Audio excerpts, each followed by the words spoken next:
My name is Yetunde and welcome to Facing My Mistakes. Cradle snatching, that's an interesting one. At what age do we think that a man or a woman is actually ripe for marriage? At what age do you think someone is matured enough to go into the institution called marriage? Some will tell you in the olden days it used to be from 15 years, 16 years old and the likes. But nowadays, you see people getting married at the age of 25, 24, some even 29, 30. Maria's story is one that is a bit peculiar, who got married at a very tender age, and everything she dreamt of, her dreams kind of died in that marriage, and everything she was promised didn't really come to light. But I can't tell you the story, so let's hear from her directly. Hello, Maria, how are you doing? Very well, thank you. What led to you getting married at that tender age? What circumstances? Was it that when you were growing up, you were thinking, oh, I want to get married on time, early enough, so that, I can grow up with my husband, or I want to have my children early in life so that I can finish giving birth on time and then just relax and be enjoying myself? Not really. Okay. I never had that thought, and I wanted to live a life and have a very good life like every other person. But something happened somewhere along the way, and I would say I lost my father when I was very, very small. Well, I would say I don't even know who he is. Oh, wow. Yes, maybe I was 2 months or 8 months old when I lost him. Well, I have brothers and I have sisters. Yeah. But somehow, because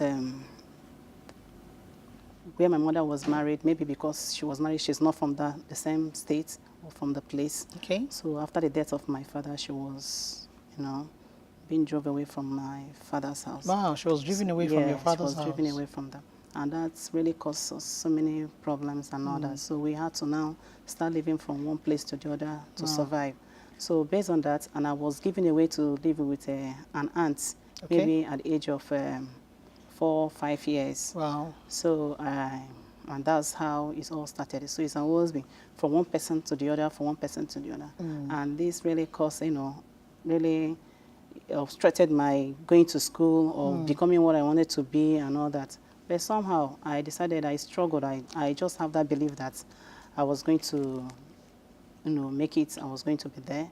So somehow I started and in life and all that. And I live with the Reverend Sisters. I grew up in the convent. Okay. Yes. When life was becoming very tough and all that, I always see them and I admire them so much. I like their lifestyle. I like the way they live their life. I like everything about them. So it's not that I had never had the intention of becoming a nun. But I just love them. I just love the way of their life. And since I had never lived with anybody called, a parent, no that kind of thing, a home, a complete home. So no love, no that kind of thing. No parental love. Yes. So I really want to, and I thought to myself, I would like to live with these people. And when my case was becoming too peculiar and all that, and it was becoming too much, so I had to go meet a priest. And that was how I saw myself in the convent. Okay. So I had a lot of friends. I have so many people that I could have joined, start living with them. But so why didn't you? Why? No, I didn't want that because I didn't want anybody to influence me. Because I know I watched the kind of life they live. Moreover, I was very, very young. So I wanted that care, that motherly love, that the home, is someone to call a father. So I wanted that. I wanted to have that kind of family because it was like... We will come back to that. Okay, so you wanted to go to live in the convent, in the conventry, is that what you call it? Convent. Convent, yeah. Yes. And you saw the nuns and you liked them, you just wanted to, you were seeking that motherly love or that parental care, and you said you went to see the priest. Why exactly did you go to see the priest? And where was your mother in all this? Since my mother has, let me assume that she has tried her best, So it's like, not left for us to survive, to decide what you want to do for yourself. So I didn't just want to stop like that. I still want to go on. Go on, meaning to school? achieve my yes. Yes. So I didn't want that just because, she has tried her best and she has done this. So I didn't want anything to disrupt my education. So I decided to go on. I know that the only way I can get it is if I'm with the right people at the right place. Okay. So since the Reverend Sisters and the Reverend Fathers are there, and we see them like being our father. So they will call them the father of the fatherless. Okay. So for those who don't have father, who don't have anyone to take care of them, so they are there to look after them and take care of them. It's not really compulsory, but it depends on the individual, but that is what is actually meant to be. So based on that, I decided to go to them, and I talked to him, I explained myself and all, and he said, okay, no problem, we'll go and meet a Reverend Sister and get back to me. And when I went to the bookshop and I met the Reverend Sister and I explained myself, the Reverend Sister was like, because it's not easy going to live with the sisters if you're not going to become a Reverend Sister. Though they have some of their younger ones living with them, while they further on their own education or plan what they're going to do in their life. Okay. So I was attached to them. So they accepted. And I went ahead and I lived with them. From there, I managed to finish my school. Who was I did paying your everything. school fees at that The point? priest. Oh, the priest was over, paying. yes. Oh, Everything wow. that has to do with me. Oh, wow. My going to school, my upkeep, anything I need. Oh, So wow. I just have to go to them and I'll get everything. So he was really like a brother. He was really there like a father, just yeah. like a family. So Did your mom know where you were anyway? No, she didn't know. I went there on my own without even letting anyone know. Wow. At a point, they were looking for me. It took 3 years or 4 years. 3 years? Yes, for them to know where I am. Wow. So at a point, and they said, okay, now I have to go home so that I can see my mother and let her Why know didn't the priest, take you back home just to let your mom know that she's here with us, we're taking good care of her and all that? It's not in his place to say. It's my decision. It's how I wanted it. Okay, like that at that point, I will say what they're mainly concerned about. Okay, getting this person into safety. Okay. Making me feel at home, make sure that nothing happens to me. Because at a point, I stopped thinking that I have family, that I am just all alone, that I don't have anybody. So most of the time, because I realized that I have all of them and no one ever came on to say, okay, what is happening in your life? What is this? I just believe that this is just survival of the fittest. Yeah. So I just have to survive. So I now ask myself, is either I survive or I fall out. So I just have to make the decision. And since from time I've been this kind of person, I've been wanting to become someone, to be finish my school, become this and all that. So I have a focus. I have what I wanted to be. So I didn't allow them to be a problem. So that was why I forged ahead to see the priest, and I forgot about them. You didn't allow for the them. challenges to weigh you down. Yes, I didn't want to think about them at that moment. So I just put them aside and just went ahead. Since I found a home where I can stay, I find someone who can take care of me. There's no problem. And that's the only thing I need. Even if I see them, nothing is going to come out of it. It's just for them knowing, okay, this is where I am. This is where you are. That's all. But I just believe that, okay, when you become someone, that's when you can go back to say, okay, this is where I am, and that's when everybody will welcome you. Really? But yes, but if you are not just nobody, and then maybe it will be very difficult for you to go home, to go and say this is where you are. Okay. So that was how I started. That was how I started living with them, and that's how they took care of everything that had to do with me. I finished my school. What really happened during the time because in the convent, there will be a certain point, a certain years when a reverend, another superior had to be, they have to change a senior, someone to head them. So they have to bring a different person to stay there. So what really happened, the person in charge when I was there, they transferred her. Okay. So they brought in another person. And due to this person doesn't know me, I know this kind of thing, when you're anywhere you're going, you go with your own people. Yes. So I doubt whether this person, maybe to them, they felt that this person will not accept me and accept every other person that was there. So I had to relocate to that sister's parents' home. Okay. So that was how I started living with them.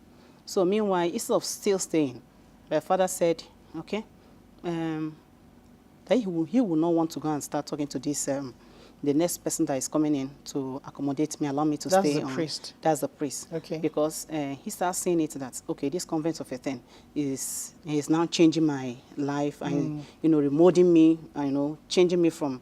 So everybody was expecting I was going to become a reverend sister. Yeah. Yes, even when I move on, people will always call me, sister, sister, sister, another kind of thing. So within me, I just sat down and I say, well, if it's the will of God, well, I will take it. There's no problem. But the father now said, okay, why don't you go and live with the reverend sister, their parents? Maybe while staying with them, you'll be able to go into the world, move around with people, and see. If you still have the interest of becoming a reverend sister, then you can now come back. So it won't be that it's circumstances or you were forced to go in there. So that was what actually happened. So when I went to the reverend sister, to their parents' home to live with them, you know, they made life very, you know, miserable for me. Wow, it was really very tough. Yes, I began to see the other side of life. Wow. I know the mother was very mean, and even though we do, regardless of the fact that it was the daughter that brought you home. Yes, and even the sisters, they were not really, you know, very kind to me. They were not welcoming at all. Did the reverend sister know about this? Yeah, the reverend sister is aware of it. And what did she do? Well, she didn't do anything because I believe that she's even the main person. I would say she's behind the whole thing because they felt Why do you think she's behind the whole thing? This is someone that was taking care of you when you were in the convent. So why would you now come out and she would change? If not because of the Reverend Father, she wouldn't have done that. So I believe that she was not doing it on her own. She was just acting, just trying to obey the Reverend Father. Okay, do this for me. So now that I'm no longer there, I have to be in their home. So it's like, okay, you are now in our head. So we can do what I can deal with you the way I want anyhow we like. So they felt that, okay, who are you yourself to this priest? Why must priest take care of you so much? Why must he support you in everything you do? Why must he want to take you to a higher level? Why must he want, you know, that kind of thing? You know, there were this kind of jealousy, envy, all this kind of things start pumping in and all that. They're supposed to be Christians. So, yeah. So one day they woke up one morning and told me, look, you are here. You are not here for you to go to school because you have to go and join my sister where she sells and all that. So I said, okay, no problem. Even if I have to join her, but just still give me the opportunity, the time for me to come back. I'll go for a lesson and finish my school and all that. Somehow, at the initial stage, it was agreed. But later on, it was not like that anymore. Things went out of hand. And by the time you know it, I was thrown out of the house. Wow. So I ended up again. I went to church. I was sleeping there in the church with my load and all that and all that. By the time you didn't go back to the priest again? No, I didn't go back. Actually, I went back. But because you know this kind of thing, how it goes, the priest was like, I'm sure that at that moment he doesn't know who to believe anymore. Yes, because the family, he loved them and he trusted them so much. He has done so much for them. And like these people, the priesthood and the reverend sisterhood, it's just like they regard themselves as a family. Yes. So no outsider, no matter whether you are telling the truth or not, it can't intrude in their affair. So even if they believe you, that you are right and you are correct, but there's no way they can use because of you to punish their own person because they see themselves as they belong to the same family. Okay, hold your thoughts right there. They belong to the same family. We'll go on a break and we'll be right back. So the priest didn't really believe you. They all lived together as a family, so it was difficult to break that, and then you were back on the street. Okay. So at what point did you meet your husband, or who introduced you? Yeah, it was at that point. You know, when after I started staying in the church. So the priest just said, okay, go. If you see any family where you can live with, I don't mind. I will take up everything, whatever they require of you. Even if you have to pay for a rent living with them, anything you need, I will take care of it. So he told me that. So in the process, I now decided to go looking for my godparents, my godfather. And by then I saw him and I met him. But when I met him, there's nothing he can do then because he was living with his own parents. And he told me his mother is Your godfather was living with his own parents. Okay. So his mother happened to be a hot-tempered one. Wow. So he said, I wouldn't want you to come and live with my mother because I can't stand my mother talking to you like that. So what you should do is, do you have anybody? So somehow I used to, know a family, one person or the other. So I spoke to the lady, and that's how I started staying with them. So later on, I came back to meet father. That's okay. I finished my school.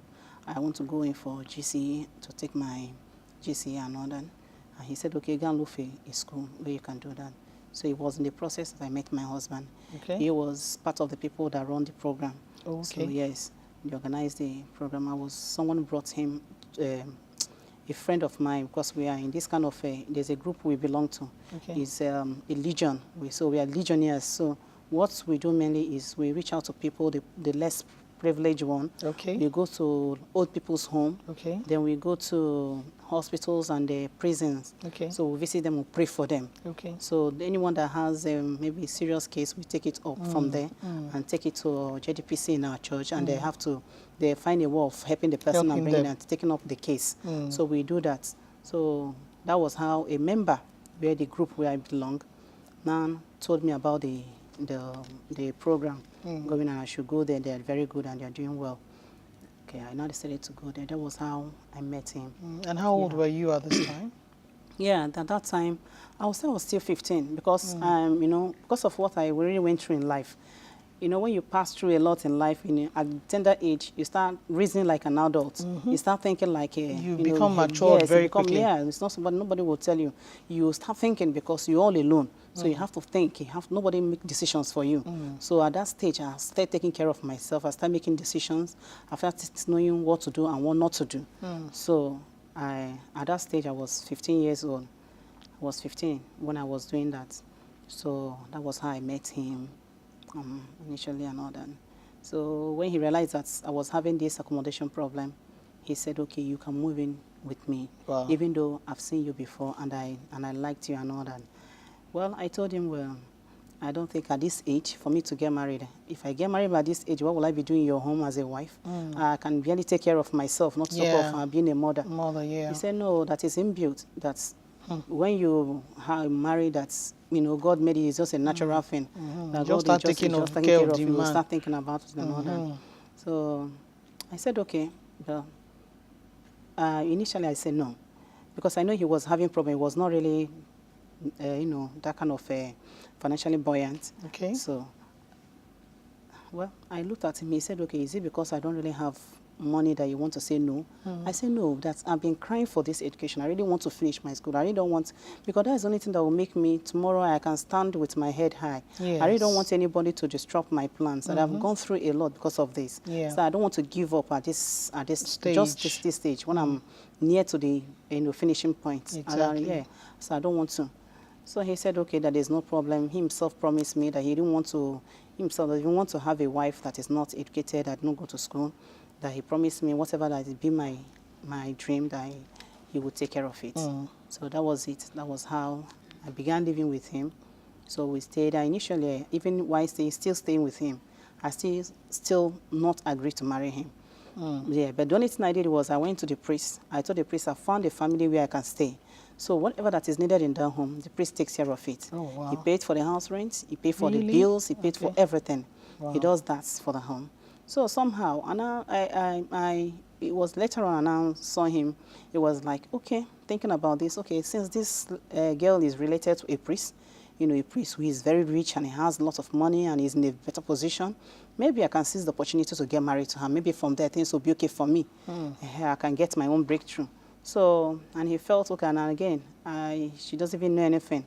And since he himself has moved with different ladies and all that, so he wanted to have more like say undiluted children. He wanted Undiluted children. Yes, the children that he will be sure of that this is my blood and it's not from. So he looked at me, okay, if this one gets pregnant, I will know that it's mine. I will not have to doubt. I will not have to say, okay, how are you sure? Not that kind of thing.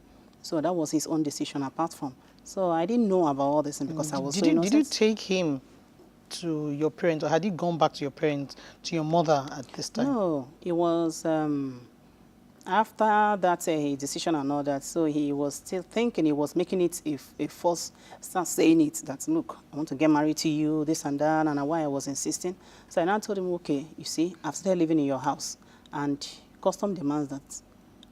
Why, I say, from where I'm coming from, I lived in a convent, I'm a legionnaire and all that kind of things, for me to start living with a man who is not even my husband. And how will people see it? He now said, okay, what I will do is let me go home and see your parents.